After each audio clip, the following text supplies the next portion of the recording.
Hello friends, আসসালামু আলাইকুম। আশা করি সবাই সুস্থ আছেন, ভালো আছেন। আমি আবারও নিয়ে আসলাম আপনাদের সামনে নতুন আরেকটা রেসিপি। সেটা হলো পারফেক্টভাবে কই মাছের ভাজি। তো ভিউয়ার্স, চলুন না টেনে শুরু করা যাক আজকের এই রেসিপি।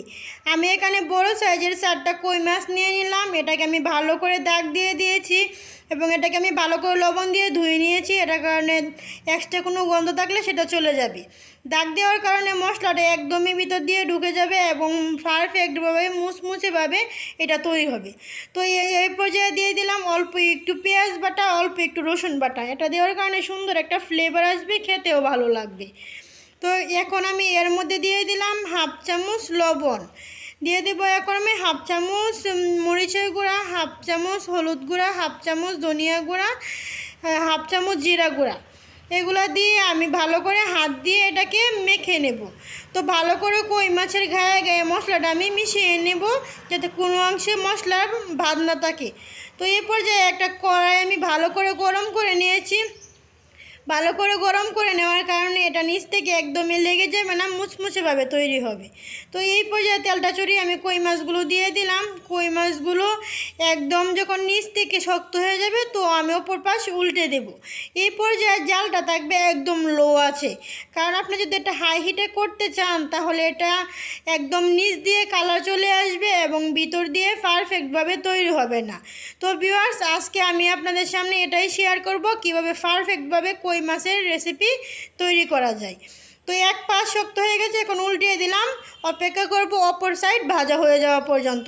তো এই পর্যায়ে আপনি একটা কাজ করবেন, আপনি কই মাছের উল্টে পাল্টে অপর পিঠও সব জায়গায় আপনি ভেজে নেবেন। তো এটা একটু বড় সাইজের কই মাছ, তাই একটু সময় নিয়ে ভেজে নেবেন আপনি। এই পর্যায়ে জালটা আগেও বলেছি থাকবে একদম লো ফ্লেমে। তো দেখতে পাচ্ছেন আমার কই মাছের কালারটা একদমই চেঞ্জ হয়ে গেছে, একদমই লালচে হয়ে গেছে। তো আপনারা সেম এভাবে করার চেষ্টা করবেন। এভাবে যদি করেন তাহলে বাসায় সবাই খেতেও পছন্দ করবে এবং সবাই ছোটো বড় সবাই এটাকে পছন্দ করবে। তো এটাকে আমি উল্টে পাল্টে একদম কড়া করে এবং ভিতরটা হওয়া পর্যন্ত আমি অপেক্ষা করলাম।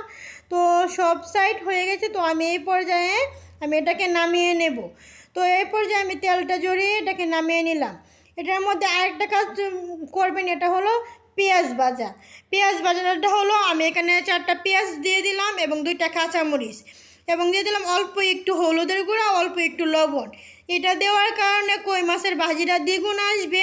একটা কই মাছ দিয়ে আর অল্প পেঁয়াজ ভাজি দিয়ে আপনি 1 প্লেট ভাত নিমিশে শেষ করতে পারবেন। তো পেঁয়াজটা যখন হালকা বাদামি কালার হয়ে যাবে, তো এই পর্যায়ে আমি কই মাছটা দিয়ে দিব।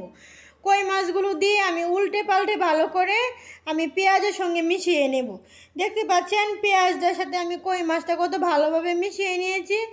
তো এই পর্যায়ে তেলটাই একদমই কই মাছের গায়ে গায়ে ঢুকে যাবে এবং পেঁয়াজটাও কই মাছের একদম গায়ে গায়ে ঢুকে যাবে। খেতে অসম্ভব একটা ভালো লাগবে, এর ফলে ফ্লেভারটা আসবে একদমই সুন্দর, খেতে অসাধারণ ভালো লাগবে। আপনারা যদি পারফেক্টভাবে কই মাছের ভাজি না করে থাকেন তাহলে আজকের আমার এই রেসিপি ফলো করেন। এভাবে কই মাছের ভাজি করবেন, একবার খেলে বারবার খেতে মন চাইবে ইনশাআল্লাহ, বলে দিলাম। তো এই পর্যায়ে আমি জালটাকে অফ করে আপনাদের সামনে পরিবেশন করে দেখিয়ে দিচ্ছি আজকের এই কই মাছের রেসিপি। অবশ্যই কমেন্ট করে জানাবেন আজকের এই রেসিপি আপনাদের কাছে কেমন লাগলো। একবার হলেও এভাবে সেম এভাবে বাসায় ট্রাই করবেন, খেতে আলহামদুলিল্লাহ অনেক ভালো লাগবে। তো ভিউয়ার্স, আজকের মতো এখানেই বিদায় নিচ্ছি। ততক্ষণ সুস্থ থাকুন, ভালো থাকুন। আল্লাহ হাফেজ, আসসালাম।